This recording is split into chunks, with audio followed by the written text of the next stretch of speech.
আমি আশঙ্কা করছি এবং আমি শুনেছি, আমি জেনেছি, আমি প্রমাণ দিতে পারবো না শেষ হওয়ার পর্যন্ত, কিন্তু কথাটা বাস্তব। দুটি রাজনৈতিক দল, একটি দল বড়, আরেকটি দল তাদের বাচ্চা। আমি নাম বলতে চাই না। একটি হলো বাচ্চা, আরেকটি বড়।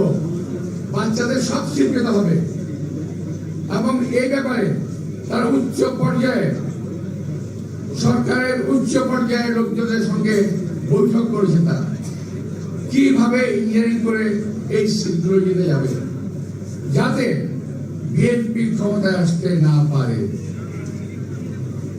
এবং যাতে এই ধরনের লোকগুলো, সেই মূল এবং তার বাচ্চা, তারা যেন ক্ষমতা আসতে পারে, এই প্রক্রিয়া তারা চালিয়ে যাচ্ছে। আপনি খেয়াল করে দেখেন, এদের নির্বাচনী প্রক্রিয়া এবং প্রচারণা অত্যন্ত দুর্বল, নাই বললেই চলে। তারপরেও তারা হুঙ্কার ছাড়ে তারা এই ক্ষমতায় যাবে, তারাই জিতবে, তারাই দেশ চালাবে। কি করে সম্ভব যদি নির্বাচন ইঞ্জিনিয়ারিং না করে তারা? আমি মনে করি আমার দল এবং দেশবাসী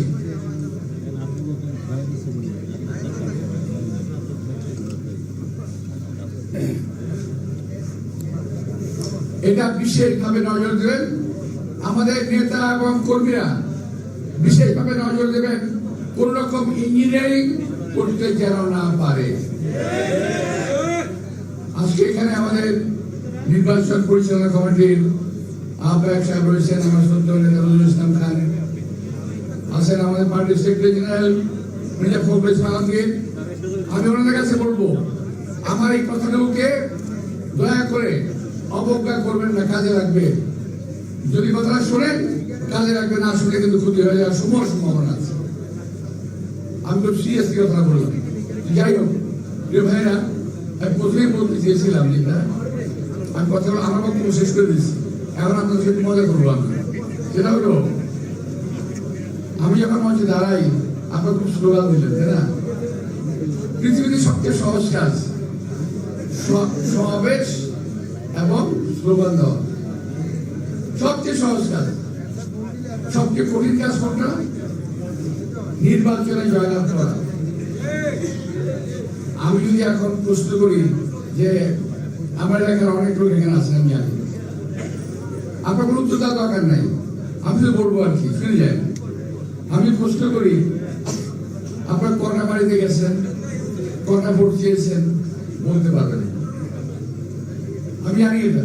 আমি বাসা থেকে মিটিং করেছি, প্রথমে খুব ধীরে ধীরে একজন একটা হাত তোলে, তারপর আস্তে আস্তে সবাই হাত তোলে, আসলে কেউ যায় না।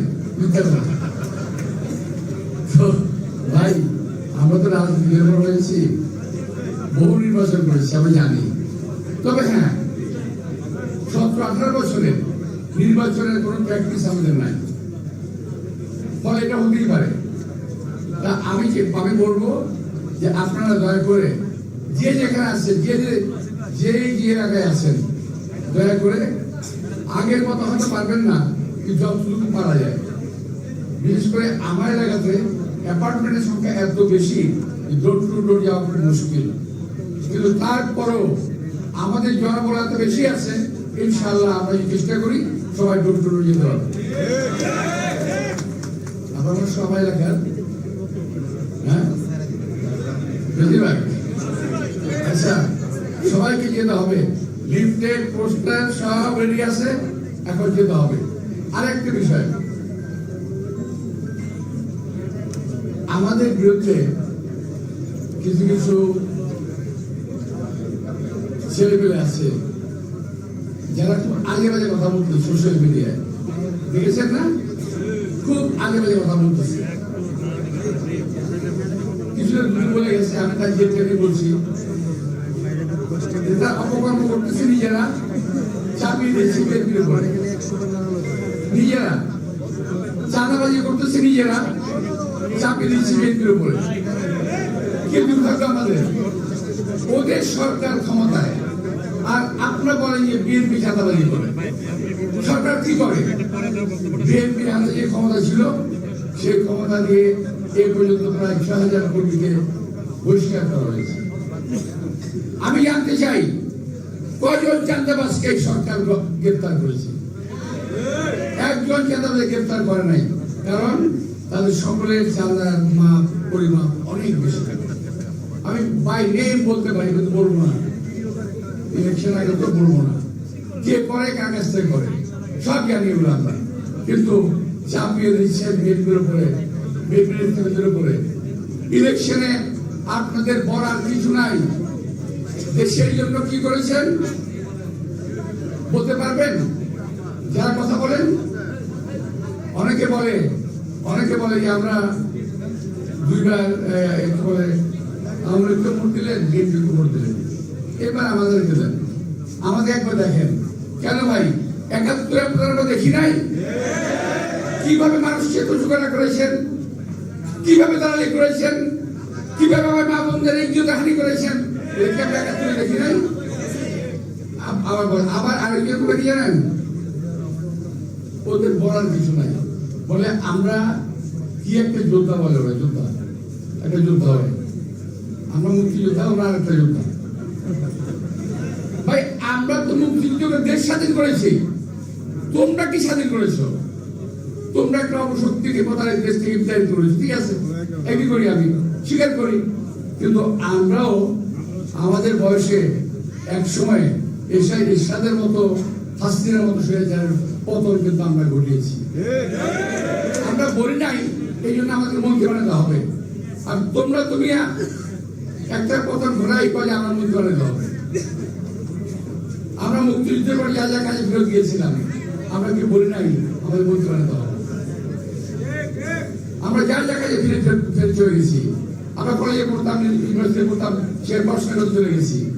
তোমাদের মতো লোক করি নাই। এবার সেই লোক করতেছ, এই লোকটা আমরা করি নাই।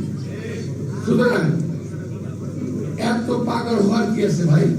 বয়স কম, রাজনীতি শিখো, দেশের রাজনীতি করো, দেশের উন্নতি করো, আমরা কামনা করি। আমরা তোমাদের রাস্তায় ফুল ছিটিয়ে দেবো রাজনীতি করার জন্য, কিন্তু অপকর্ম করার জন্য কোন কাজ যদি করো তার জবাব আমরা দিতে পারি ইনশাআল্লাহ। ভাইরা, এই কথাটা আমার বলা ঠিক হয় নাই। আমি নির্বাচন হয়েছি, কিন্তু আমি পারছি না। আমার ধৈর্যের কুলোচ্ছে না। আমরা যেভাবে অপপ্রচার চালাচ্ছে বিএনপির বিরুদ্ধে, আমাদের বিরুদ্ধে, আমি সহ্য করতে পারছি না। আমি আমার কিছুটা বই প্রকাশ আমি ভুলে গেলাম, আর বলাবো না, আর বলবো না। আজকেই শেষ, আজকেই প্রথম, আজকেই শেষ। তোরা যা খুশি তাই কগিয়া, আমি কোনো কথা বলবো না, ঠিক আছে?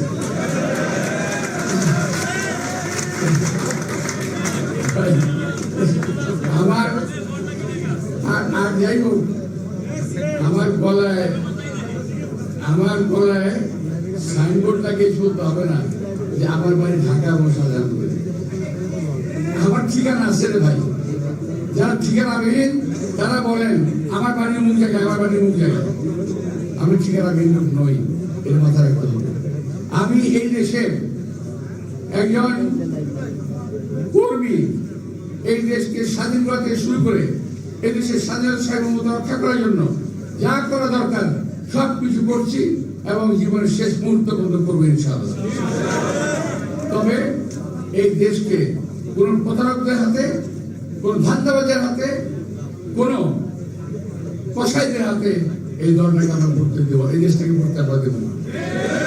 রাষ্ট্রপতি জিয়াউর রহমান যা শিখিয়ে গেছেন, দেশনেত্রী বেগম খালেদা জিয়া যা শিখিয়ে গেছেন, ইনশাআল্লাহ সেই পথ ধরে আমরা এগিয়ে যাবো, এই বাংলাদেশকে আমরা এগিয়ে নিয়ে যাবো। আপনাদের সবাইকে আন্তরিক ধন্যবাদ। আল্লাহ হাফেজ।